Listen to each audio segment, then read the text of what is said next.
It's been a very intriguing week for us Knicks fans.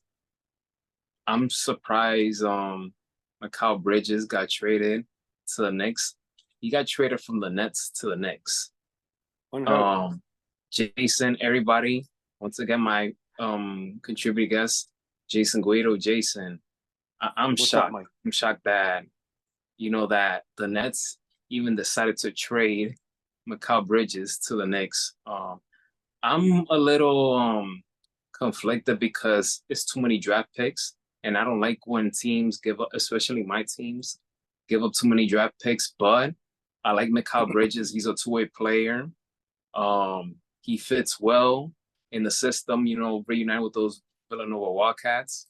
Yep. So I look at it from that perspective. I'm comfortable in that regard.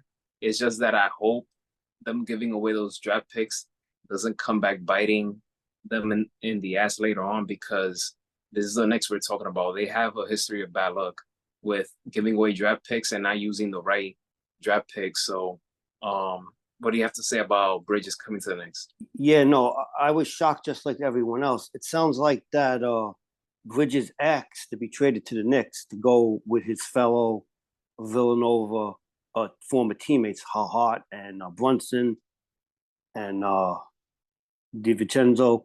But yeah, no, it was a shocking trade. I mean, he fits perfect for the Knicks in the realm of he's an excellent defender. So that's what I love, people who can defend. So he's one of the top defenders in the league. And plus, he can shoot. He can shoot. He's one of head beef for the Knicks. He scores about 20 points a game. So with the Nets, but with the Knicks, he's probably going to start. He is going to start, and I expect him to, even if he's on his game, which he should be more on most nights, he'll probably score more than 20 points a game with that kind of shooting. Um, he's like I said, good defender. He could stretch the floor. He can hit the three. He's like I believe he's a 43, 44% field goal shooter, which is very excellent in the NBA. So yeah, it was a big time trade for the Knicks. The draft picks, yes, I'm worried about those, but a lot of those draft picks will depend on how good the Knicks are too. If the Knicks are going to be good for the next 5 years, which they should be with the kind of team that they have and are putting together, I wouldn't overly worry about that. They got some draft picks last night when they traded the number 24 pick, and then they wind up trading away the 26 picks they got from the Wizards. So they got some draft picks for tonight too. So yeah. Also who they drafted last night, they drafted somebody I'm gonna get his name right. Datum from Pacom Didea from France. So he's another guard slash small forward. So I think why they drafted him is he might play in Europe. So that won't be on the Knicks salary cap. That was part of the reason that's coming out is why they traded for him, why they drafted him last night too. He's not going to come right over and play in the next season, this coming season. So that's one of the NBA loopholes where if you draft somebody and they play in a different country, it doesn't go on your salary cap. So that might be to free up some more money. With the addition of Bridges, obviously the Knicks got better.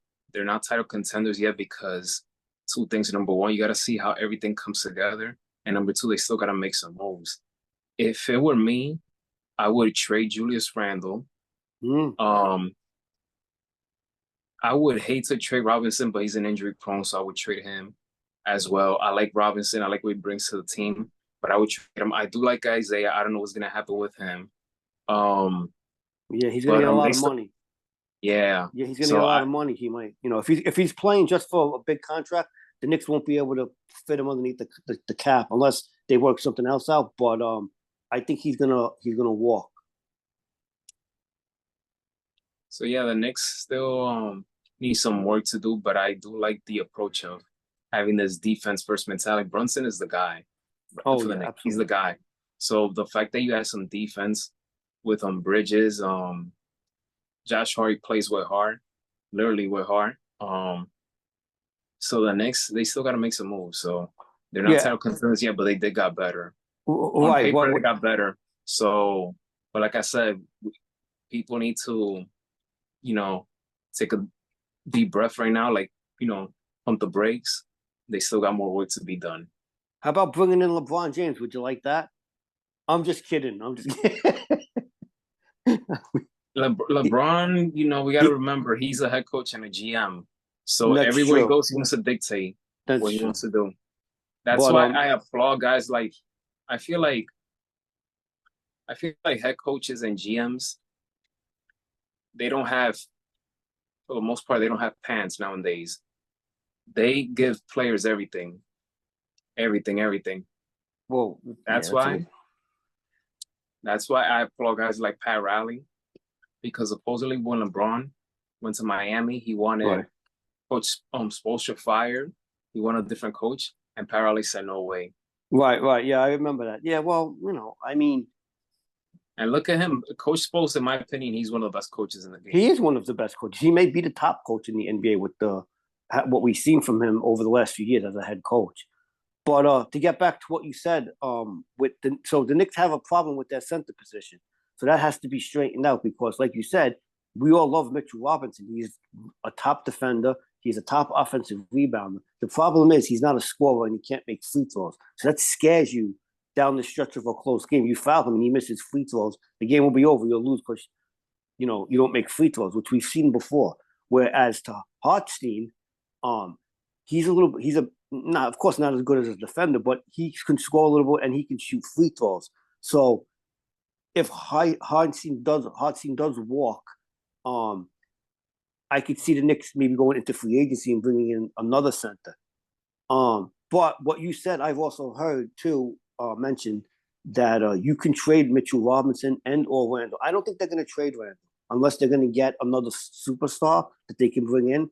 I don't know if they're going to do that. I think they're going to let Randall play this season and then take it from there. But it's possible he can get traded, and it's very possible Mitchell Robinson can get traded. Remember, if you trade Mitchell Robinson, you will be able to re-sign Hartenstein. So that's something that Leon Rose has to figure out. He's probably the top GM in all of New York sports right now.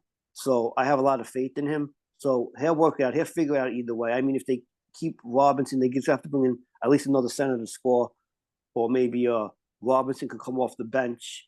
So they have to figure that all out. But I think they will. I think they'll figure it out. But, again, it's still early in free agency. Leon Rose has impressed me. I never thought I'd say it, but he has impressed me. So he's done a good job so far. And hopefully he keeps it up. He better not drop the ball. But let's go with the next one. OG, 5 years, 210 million. Yeah, it's a lot of money. They got him. He's in New York Knicks for 5 more years.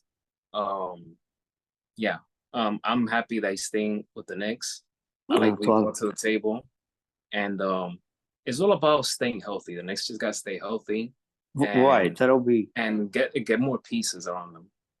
Right. So that's that's $41 million a year. That's a lot of money for a guy who scores 50. But he does other things. He's one of the best defenders in the NBA again, like we mentioned, especially at his position, the number 3. He can play 4 or 5 too. And he can guard anybody on the court. He can guard. He's tough. He's not soft. Right. Not right. Soft. So he's good. And plus he can score. He can make free throws. So he probably got overpaid, but a little bit.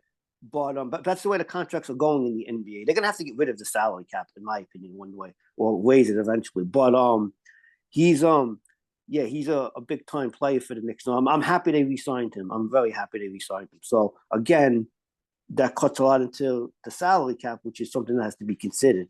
So like I always tell you even off the air, and I tell all my friends, if it wasn't for the salary cap, the Knicks and Lakers would be in the finals every year. Now, of course, that's not really true, but I'm just saying, like, those are 2 franchises that would go out and spend as much money as possible to bring in a top team every year, as along with the New York Rangers and other teams like that. But that's not how it works. There is a salary cap, so you have to fit the players underneath it. So again, Leon Rose will figure out again the center situation going forward. The business of sports can get in the way of something good going on. It can happen. Yeah, no. And I think that me and you should make $41 million a year. I think we contribute enough to the Knicks that they should be paying us $41 million. Why, we'll take half that. We can eat 20 each. I mean, that'll be good. We can live on that, right? Mike, what do you think? Yeah, like you in this world, you don't need so much. You don't need so much to live. Like I don't. That's how I view it. So I don't need like a whole bunch of. But everybody's Yeah, no, different, I so know. you gotta I let that's people that's be. true. No, I agree with you. I would just like, it would be nice. Yeah, I mean, hey, I'll take it. So, but in reality, you don't need that much, to live good. I mean, it really depends on your lifestyle and Right. it's a It's lot of things. So, always for a some lifestyle. people, yeah, they're gonna need a lot. But me personally, I I'm cool, I collected guy. I notice in sports a lot of the top guys. I think sometimes it becomes a competition. Oh, I make the most money now, or like OG is like the top. He's making more money than any other Nick before. That's more than Carmelo Anthony, more than Patrick Ewing. So that's part of it. Oh, I make the most money. So a lot of times it's about that. That's like a big ego thing. But that's how it seems like it is sometimes. That I want to make the most money. Like with Juan Soto, the Juan Soto. So if you believe what he says that he wants to make money. By the way, he hasn't said that. He never said that I want to make the most money. All he said was that he turned down those big contracts with Washington and he was on the Padres after that, and they both offered him money, a lot of money. He's like, nah, nah, nah. But he never said I want to be the best paid. So again, he might want to make more money than who's the top paid. Otani, I don't think he's going to get that much. But you know what I'm getting at. Like, he never said he wants to be the top paid guy. So we'll see moving on. It's a whole nother podcast. But again, a lot of times it just comes down to the money.